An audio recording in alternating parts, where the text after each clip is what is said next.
하겠습니다. 빌립보서 4장 4절부터 9절입니다. 제가 봉독해 올리겠습니다. 주 안에서 항상 기뻐하라. 내가 다시 말하노니 기뻐하라. 너희 관용을 모든 사람에게 알게 하라. 주께서 가까우시니라. 아무것도 염려하지 말고 오직 모든 일에 기도와 간구로 너희 구할 것을 감사함으로 하나님께 아뢰라. 그리하면 모든 지각에 뛰어난 하나님의 평강이 그리스도 예수 안에서 너희 마음과 생각을 지키시리라. 종말로 형제들아, 무엇에든지 참되며 무엇에든지 경건하며 무엇에든지 옳으며 무엇에든지 정결하며 무엇에든지 사랑할 만하며 무엇에든지 칭찬할 만하며 무슨 덕이 있든지 무슨 기림이 있든지 이것들을 생각하라. 너희는 내게 배우고 받고 듣고 본 바를 행하라. 그리하면 평강의 하나님이 너희와 함께 계시리라. 참 주옥 같은 말씀을 주셨습니다.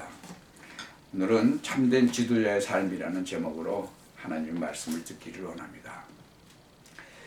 그 이스라엘의 그 제사장이며 마지막 사사였던 사무엘, 잘 아시죠? 그분은 청백리의 삶을 살았어요. 오늘날 우리나라만이 아닌 전 세계에 이와 같은 지도자가 절실히 요구되고 있어요. 특히 교회 지도자들은요, 본문을 통해서 바울이 지도자로서 어떤 삶을 살았는지 살펴보고 참된 지도자로서의 그 삶의 모범을 보여야 할 것이에요. 참된 지도자의 교회에서 직분을 맡은 집사나 장로님들도 마찬가지죠. 그리스도의 그 사랑의 향기를 발해야 하겠죠. 그러면 그것을 본 또 평신도들, 그것을 보는 또 많은 사람들이 정말 하나님의 말씀을 따라오겠죠. 그 전도는 되어지겠죠. 우리가 오늘 이렇게 본문을 보면 주 안에서 항상 기뻐하라고 그랬죠. 우리가 이 4절을 보면 정말 이 맡은 자들은요, 사랑할 줄 알아야 돼요. 이 예레미야 20장을 읽어보면요, 예레미야가 하나님의 말씀을 이렇게 받아서 백성들에게 주는데 이 백성들이 그 말을 안 듣는 거예요. 그리고 얼마나 핍박을 하는지 몰라요. 그러니까 이런 고백을 하잖아요. 내가 다시는 여호와를 선포하지 아니하며 그 이름으로 말하지 아니하리라. 그러면 나의 중심이 불 붙는 것 같아서 골수에 사무치니 답답하여 견딜 수가 없다 그래요. 하나님의 말씀을 전해야 되는데 너희들 이렇게 하면 안 된다. 너희들 망한다. 그 얘기를 하니까 사람들이 들어요? 안 듣죠. 그런데 그래서 내가 얘기하지 말아야지. 그러면 그게 아주 자기가 골수에 사무친다는 거예요. 그걸 불 붙는 것 같아갖고 그 얘기를 해야 되는데 왜 망할 거니까. 그러니까 빨리빨리 얘기해서 망하지 않도록 해줘야죠.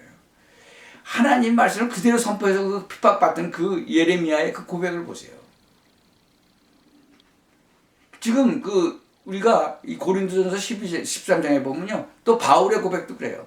내가 예언하는 능이 있어서 모든 비밀과 모든 지식을 알고 또 산을 옮길 만한 그런 믿음이 있을지라도 사랑이 없으면 아무것도 아니다 이거예요.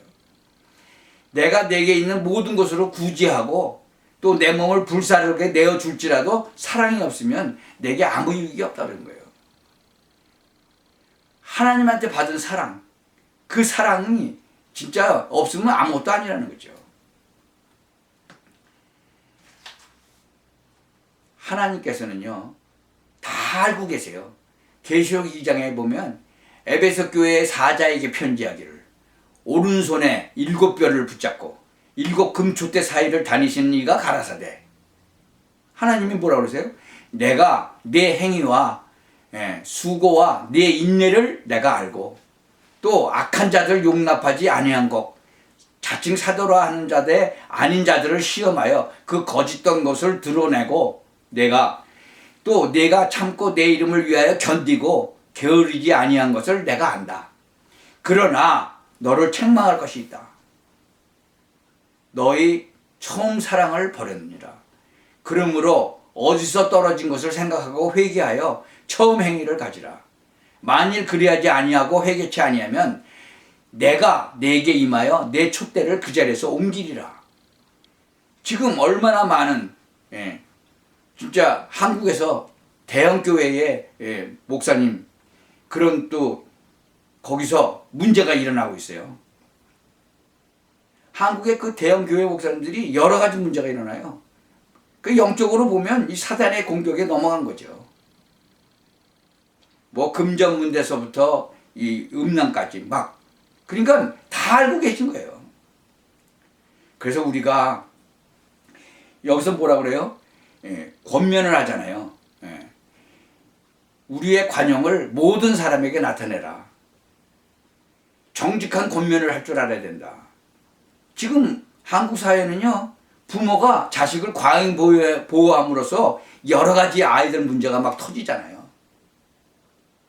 과잉 보호하는 거예요. 애가 뭐 하나밖에 없고 뭐 그러니까 과잉 보호를 하니까 사자는요, 새끼가 어느 정도 자라면요, 낭떠러지에 떨어뜨려요.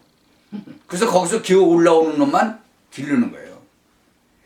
한국교회 이 지도자는요, 강단에서 책망하는 설교를 안 해요.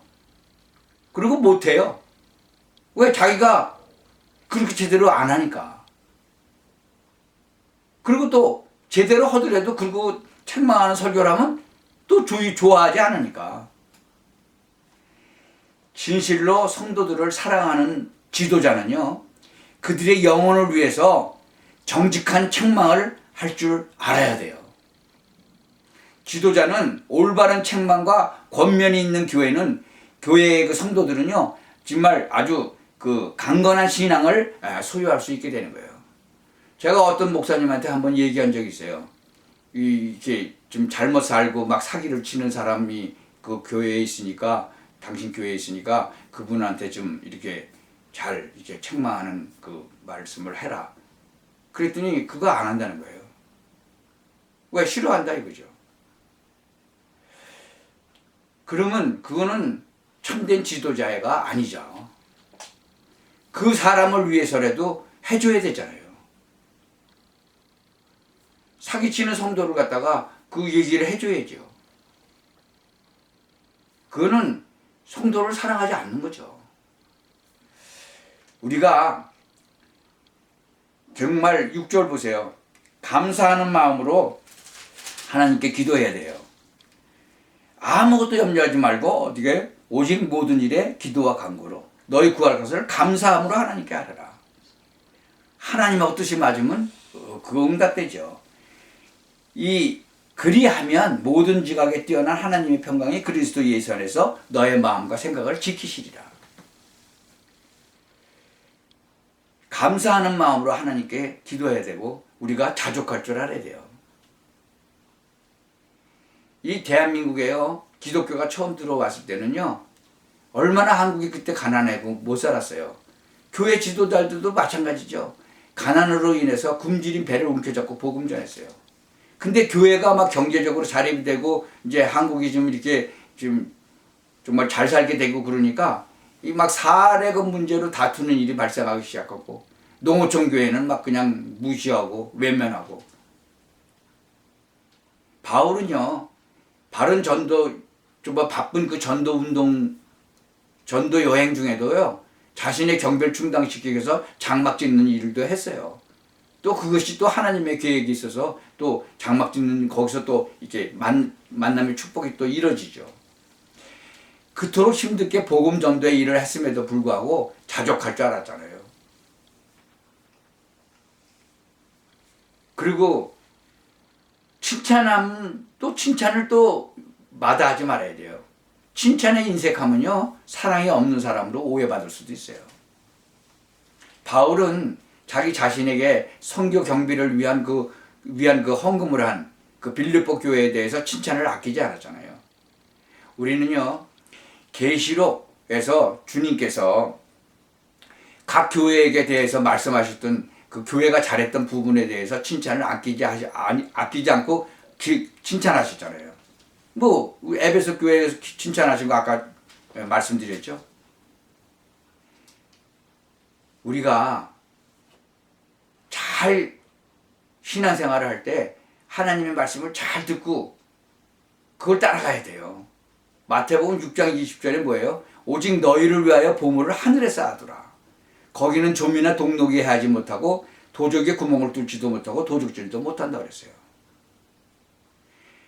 하나님의 일에 그 바울은 자기가 선교하는 그 선교 경비 그것 때문에 진짜 일도 하고 장막 듣는 일도 하고 또 그걸 또 놓고 헝거방 빌립보 교회에 칭찬도 아끼지 않았잖아요. 마태복음 6장 24절에요. 분명히 여러분은 어떤 사람인지를 그것을 읽고 한번 돌이켜 보셔야 돼요. 한 사람이 두 주인을 섬기지 못할 것이니 혹 이를 미워하며 저를 사랑하거나 혹 이를 중히 여기며 저를 경히 여김이라. 너희가 하나님과 재물을 겸하여 섬기지 못하느니라. 사랑하는 성도 여러분이나 정말 지도자들 이 말씀을 잘 새겨보셔야 돼요. 하나님을 섬기는지 재물을 겸하여 섬기는지 두 가지를 섬기지 못하잖아요. 예수님께 나왔던 그 정말 젊은 청년, 부자 청년도 근심함에 갔다 그러잖아요. 이 빌립보서 4장 18절에 뭐라고 고백해요? 내게는 모든 것이 있고 또 풍부한지라 에바브로디도 편에 너희의 준 것을 받음으로 내가 풍족하니 이는 받으실 만한 향기로운 제물이요 하나님을 기쁘시게 한 것이라. 그 헌금을 한 게 바로 하나님을 기쁘시게 한 거예요. 받으실 만한 향기로운 제물이요. 하나님께서 다 향기롭게 받으시는 제물이라는 거죠. 레위기 3장 16절에서 제사장은 그것을 단위의 불사를 지니 이는 화제로 드리는 식물이요 향기로운 냄새라. 모든 기름은 여호와의 것이니라. 이 참된 지도자의 삶을 삶으로 말미암아 그 교회를 통해서 그 교회의 집사나 장로나 그 교인들을 통해서 이 지도자의 삶이 밑으로 내려가면서 그것이 땅끝까지 퍼지는 거죠.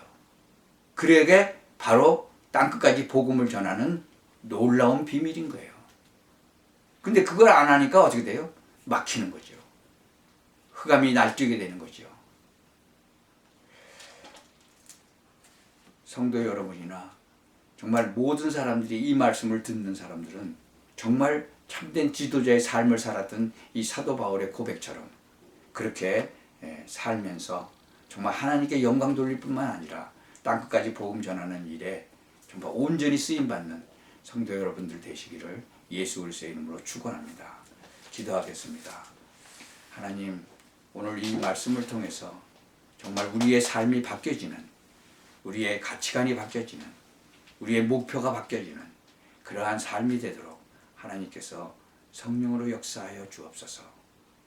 예수 그리스도의 이름으로 기도하옵나이다. 아멘.